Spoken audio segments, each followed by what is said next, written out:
Muy buenas noches, esto es Soul Science. Yo soy Rogelio Santanash, docente de la Universidad Autónoma de Chiriquí en Panamá, y vamos a analizar la reelección en nuestra universidad y en otras universidades, tanto de nuestro país como en otros lugares. ¿Cuál es el efecto de esto?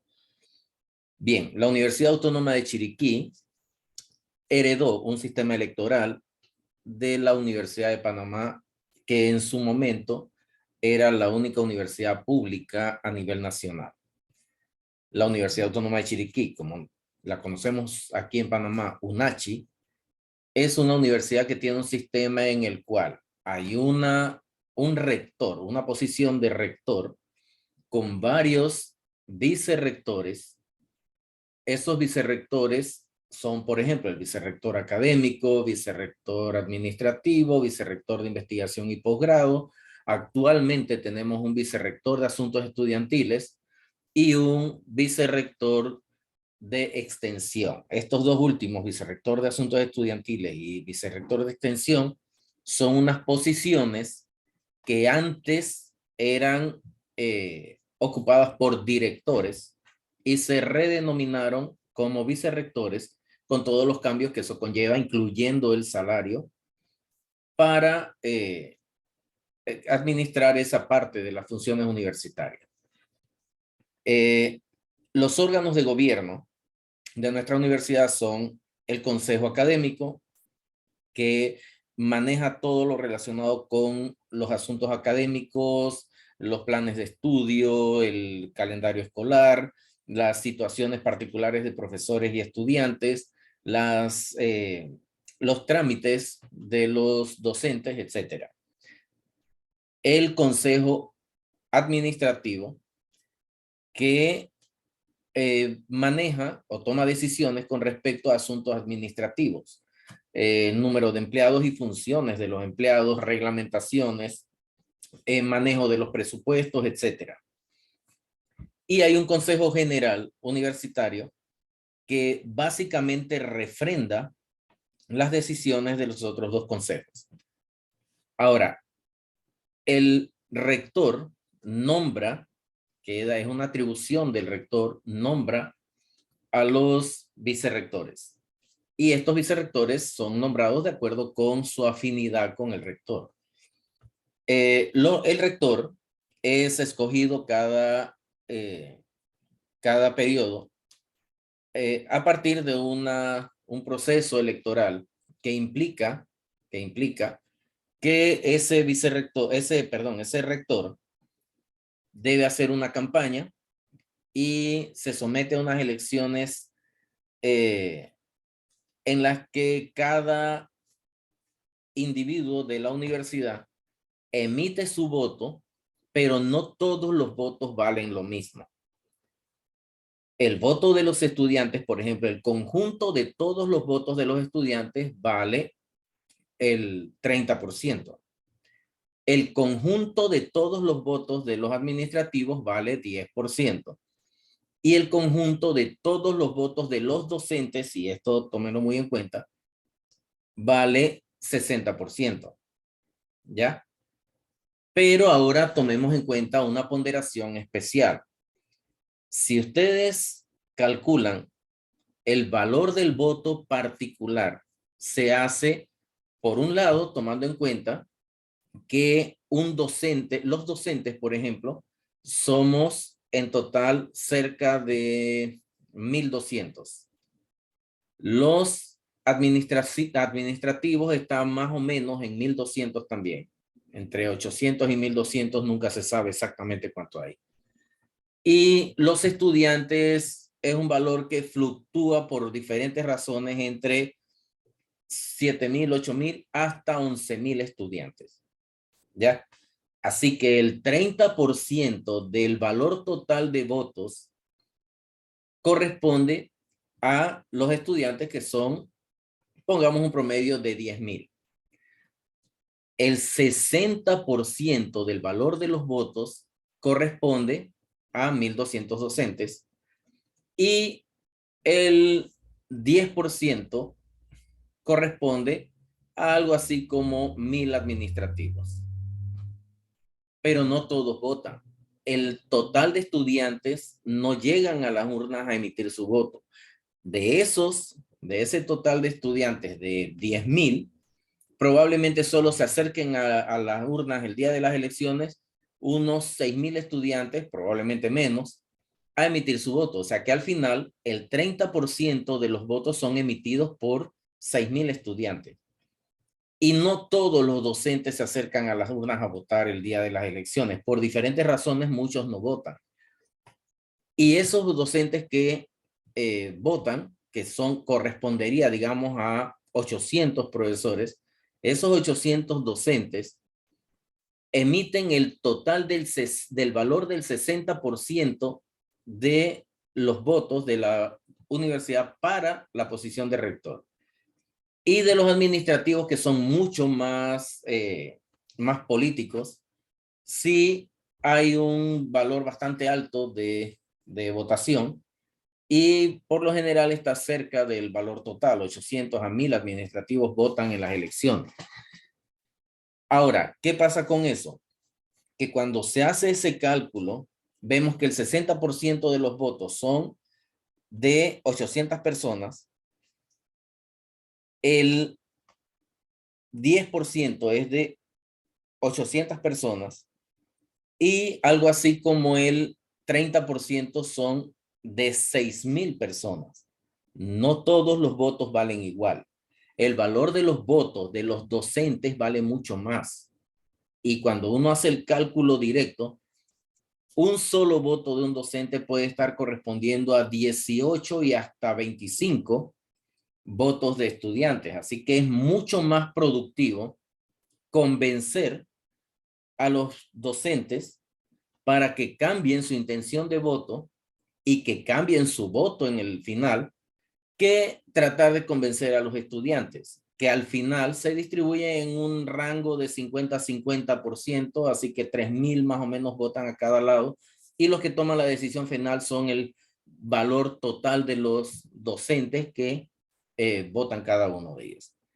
Resulta que al final un candidato puede convencer a un docente haciendo un esfuerzo político, convencer a un docente, y tiene con un docente el valor de 18 estudiantes, o algo así como 4 o 5 administrativos, ¿ya? Esto es muy importante tomarlo en cuenta por lo que vamos a hablar después de cómo se manejan las elecciones en nuestra universidad. Resulta que durante un periodo de 4 años hubo una posición de rectoría ocupada por la actual rectora de la universidad, Etelvina Medianero de Bonagas, pero coincidió la terminación de su primera administración con una reglamentación que se estaba modificando a nivel de la Asamblea de Diputados, que concedía la capacidad de reclasificación o la posibilidad de reclasificación a una gran cantidad de docentes. Para poder reclasificar los docentes teníamos que presentar una ley, y que esta debía ser aprobada por la Asamblea de Diputados.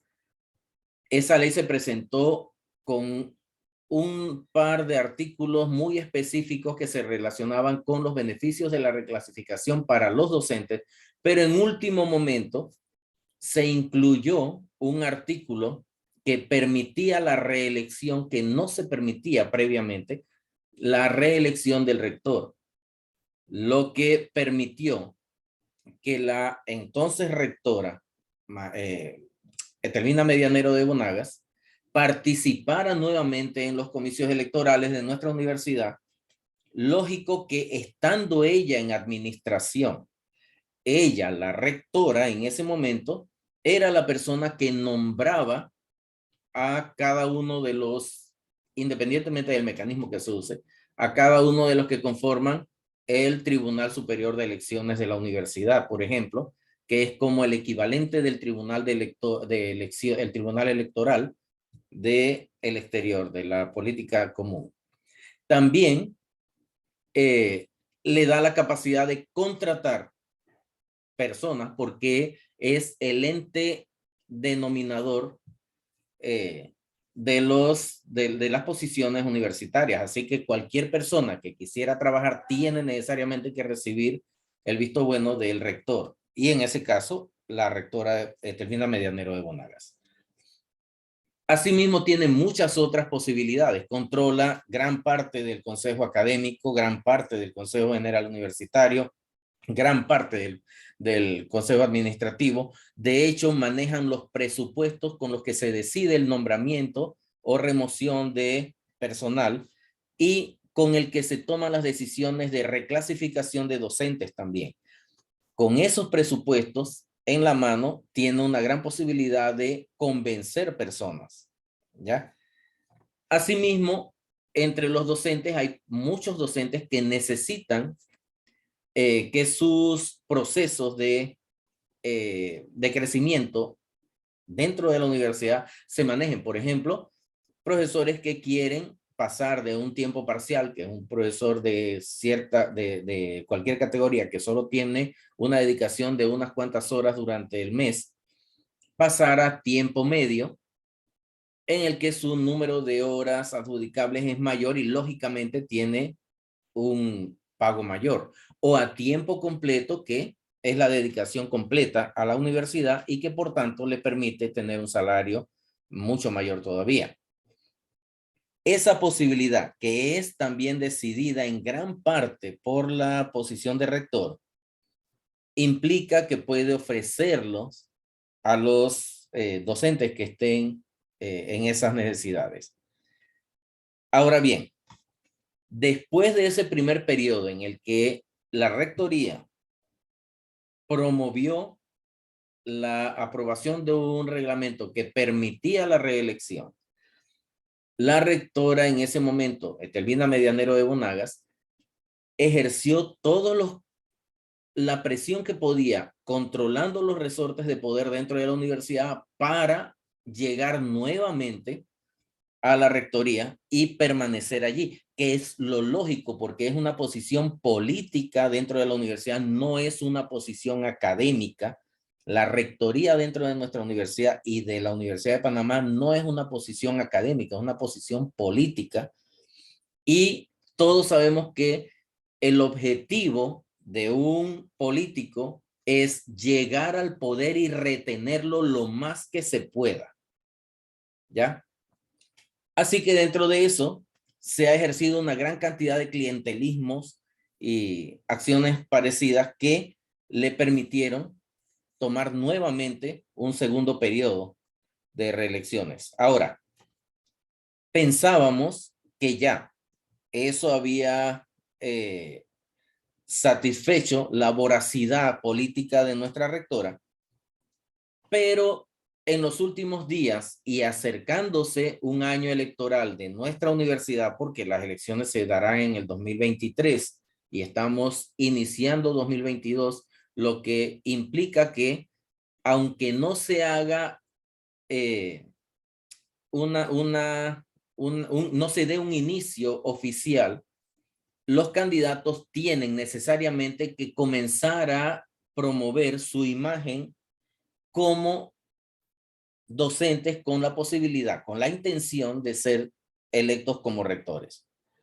Resulta que en estos últimos días se ha rumorado fuertemente la posibilidad de que la rectora ejerza sus negociaciones con la Asamblea de Diputados de nuestro país para que se modifique el estatuto de nuestra universidad y se permita un segundo periodo de reelección, o sea, un tercer periodo para ella en particular.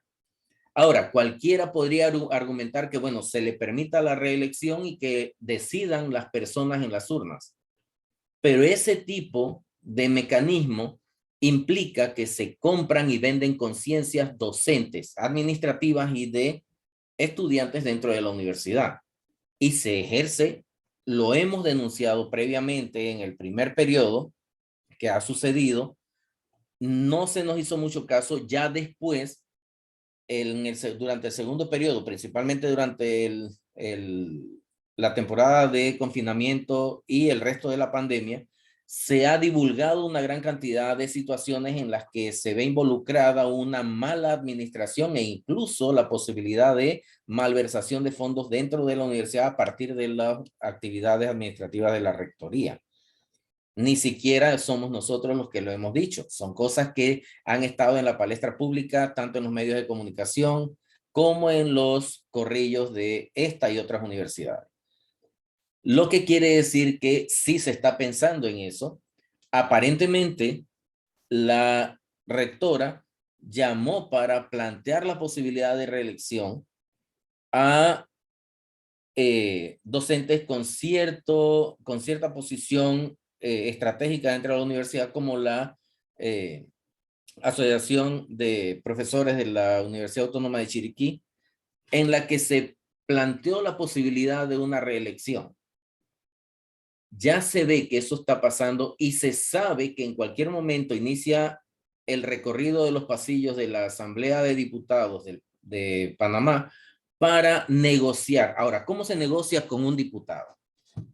Para que se apruebe una ley, debe ser presentada por el interesado a través de un diputado que la presenta a la Asamblea de Diputados y esa asamblea la refiere a la comisión que está encargada de evaluarla.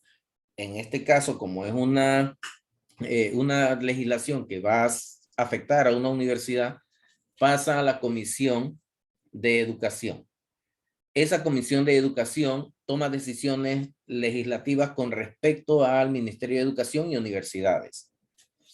Al entregarse esa ley a la comisión, ese anteproyecto de ley a la comisión, esa comisión de educación debe revisarla, llamar a los interesados, que serían rectores de esa y de otras universidades, docentes y al público, para que se evalúe la modificación. Y si se aprueba allí, entonces pasa a la asamblea, al pleno de la asamblea, para que sea aprobada en lo que se conocería como un segundo debate, porque el primer debate fue en la comisión especializada.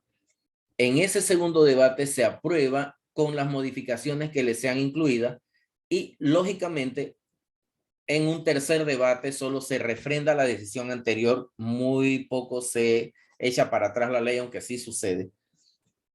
Pero esas decisiones de aprobación las toman los diputados. En este caso, la Comisión de Educación debe recibir la propuesta y debe evaluarla. Para evaluarla, deben estar interesados y ellos tienen otras cosas que pensar. Así que nuestra rectora tendría que llamar su atención. ¿Y cómo lo hace? Llamando a los diputados para ofrecer posiciones de nombramiento dentro de la universidad. Eso es lo que haría un rector interesado en modificar la ley a través de los diputados. No sabemos si eso se hace. No tenemos pruebas de que eso se hace, pero esa es la forma como se hace.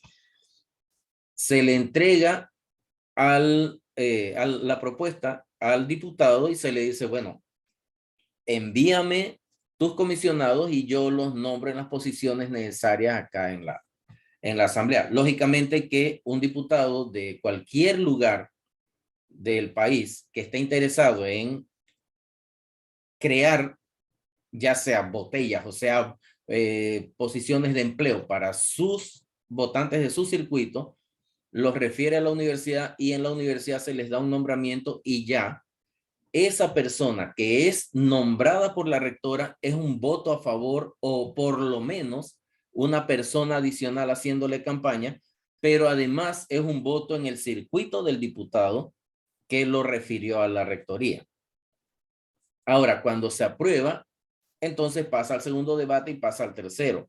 Se negocian cosas que son, imaginemos, por ejemplo, que nuestra rectora, eso no sabemos si sucede, no podemos decir nada, pero imaginemos que nuestra rectora conversa con un diputado muy serio, por ejemplo, como el diputado Benicio Robinson de Bocas del Toro, y entre ellos negocian algo como, bueno, vamos a crear una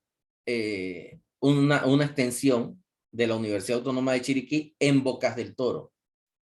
Es una universidad de Chiriquí, pero se va a crear una extensión en Bocas del Toro. Eso podría a primera vista no tener mucho interés para el diputado, pero veamos, en Bocas del Toro, nadie va a viajar desde Chiriquí hasta Bocas del Toro a administrar ni a dar clases en esa extensión de Bocas del Toro, porque no es rentable y no es cómodo. Así que se deben contratar personas de Bocas del Toro para que hagan eso. Así que el diputado podría, no sé, no creo que lo acepte porque él es demasiado serio, pero él podría nombrar muchas personas de Bocas del Toro para darle trabajo en esa extensión. Es un presupuesto de la Universidad de Chiriquí, pero estaría trabajando para nombramientos de Bocas del Toro. Luego, esas personas en Bocas del Toro van a votar por Benicio Robinson en Bocas del Toro y van a votar por la rectora en las elecciones de la Universidad Autónoma de Chiriquí. Pero además, hay una gran cantidad de estudiantes que esperan una universidad y que al tener una extensión se sienten beneficiados y también son votos que ambos ganarían. Para eso, entonces, el diputado lo que haría sería aprobarle, sin que eso fuera realmente una situación de necesidad inmediata para Chiriquí, un presupuesto a la Universidad Autónoma de Chiriquí en la que incluye la creación de una extensión en Bocas del Toro. Ese tipo de negociaciones se hacen para convencer los votos de los diputados y crear esas situaciones en las que se modifica la ley y la rectora puede nuevamente lanzarse a las elecciones. Lógicamente que teniendo 2 periodos y estando controlando todos los resortes de poder, ella puede ejercer tanto presión como ofertas hacia los docentes administrativos y estudiantes y en ese lugar entonces ganar los votos necesarios para su reelección en una competencia desleal y muy dispar con el resto de los candidatos que estén en competencia.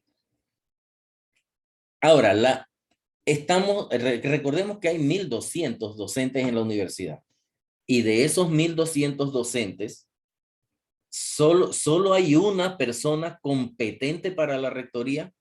Solamente la rectora Etelvina Medianero de Bonagas es la posibilidad de que que la Universidad Autónoma de Chiriquí se mantenga o mejore. Esa es una pregunta que podemos responder fácilmente. Yo no creo que ella sea una persona excepcional por encima de las capacidades de 1,200 docentes. Y ya hay otros docentes con la intención de participar en las elecciones, pero van a trabajar en una campaña que va a estar en desventaja con la campaña que monte la rectoría, porque cada cosa que se haga dentro de la universidad, que ya lo hemos vivido anteriormente en 2 periodos, se va a hacer girando en torno a promover la imagen de la rectora en turno. Lógicamente que si se nombra una persona, esa persona va hacia ella. Si se compra el almuerzo de un seminario, se hace por parte de la rectora, mencionando el nombre de la rectora y va para una campaña de la rectora con dinero de la universidad. Mientras que los otros candidatos tienen que hacer su campaña con sus propios recursos, que son bastante limitados, lógicamente. ¿Ya? Todo eso pone en riesgo la universidad, no solo por la falta de posibilidad de variar las administraciones, que ya han cometido errores. Hay muchos errores. Por ejemplo, se pasó el 10% que por ley del presupuesto debe corresponder a ser administrado para investigación por la Vicerrectoría de Investigación y Posgrado, se pasó a la Vicerrectoría Administrativa para que sea administrada por el vicerrector administrativo. Pero ese 10% tenía que ser administrado por la Vicerrectoría de Investigación y Posgrado, pero con el aval de la Vicerrectoría de Investigación y Posgrado, porque es nombrado por la rectora. Lógicamente que si se niega, lo sacan de allí y pierde el salario que todos sabemos que tiene dentro de la Vicerrectoría de Investigación y Posgrado. Se pasa a la Vicerrectoría Administrativa, que también está nombrado por la rectora y que por tanto va a hacer todo lo posible porque ese dinero se maneje de la manera que pueda promoverse la imagen de la rectora. Pero además de eso, deja la idea en los estudiantes de que la vía para alcanzar sus logros profesionales es a través de la política y no de su formación profesional.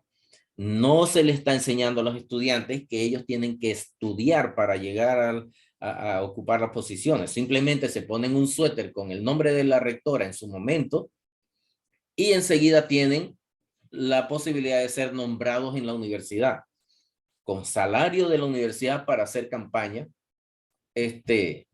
para la profesora que está de rectora en este momento. Estas son cosas que pueden pasar. Ahora, todos los docentes sabemos que una decisión como esa debería pasar primero por una especie de referéndum dentro de la universidad y debe pasar por los consejos para consultar a todos los estamentos universitarios, a los estudiantes, docentes y administrativos para saber si están de acuerdo con que la rectora se reelija en un tercer periodo. Sabemos la respuesta, la hemos escuchado, la mayoría no quieren, pero si se modifica la ley, ella tiene todo el poder, aparte de que ya se han estado haciendo despidos por varias razones, incluyendo el hecho de que si yo tengo a alguien ya nombrado, tengo que sacarlo para crear la posición para poder ofrecerla a los diputados. O si tengo a alguien que ya yo sé que está en oposición a mi ideología, bueno, a mi intención, porque no manejan ideología, entonces lo saco de allí para que no me haga contrapeso. ¿Y por qué resalté lo de la ideología? Porque no se manejan ideologías políticas en la universidad, no se manejan idearios políticos en la universidad. Ninguno de ellos sabe si es de izquierda, si es de derecha, no ha clasificado a sus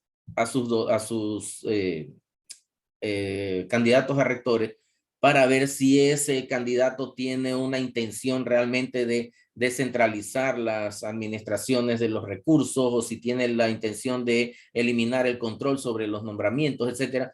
Nadie sabe eso. Solamente se cambia un suéter de color de uno a otro en cuestión de unos minutos y se pasa de una posición de un partido político dentro de la universidad a otro partido político dentro de la universidad, lo que implica que se compran y venden conciencias por experiencia, ya lo hemos visto, que se compran y venden conciencias dentro de la universidad, por lo que esa reelección, esa posibilidad de reelección es injusta, es desleal, es inmoral, pero la moralidad, la justicia y la lealtad no son características de la administración actual, por lo que tenemos que mantenernos alerta y observar qué sucede. Eso mismo sucede en otras universidades públicas, como la Universidad de Panamá, por ejemplo, con un volumen mucho mayor y probablemente sea lo mismo que sucede o al menos parecido en la Universidad Tecnológica y en la Universidad UDELAS, por ejemplo, en la Universidad de las Américas, porque son universidades públicas que están sujetos a ese mismo patrón de elección. Y eso promueve ideas clientelistas y en gran parte socialistas contra las que debemos luchar. Ideas de izquierda que traen muchos problemas, principalmente en este momento en que Suramérica está temblando por el efecto que ha tenido esa ideología izquierdista en todo el continente suramericano. Y sabemos que muchas universidades allá comenzaron participando en la política con acciones electorales parecidas a la nuestra. Estamos encaminados a Venezuela, comenzando por puntos específicos como las universidades, centros de investigación externos como el Smithsonian, etcétera, en los que ideologistas entran a posiciones administrativas, pero también en la que aprovechados se meten en esas posiciones administrativas solamente para saber qué beneficios pueden obtener. Les dejo esa reflexión, espero que la mediten. Cualquier consulta pueden hacerla, yo voy a estar pendiente de las redes sociales, igual que siempre. Mucho gusto, que tengan un feliz año 2022 y espero cualquier consulta. Denle like al video, suscríbanse y además compártanlo para ver si hago crecer esto. Muchas gracias a todos y que pasen buenas noches.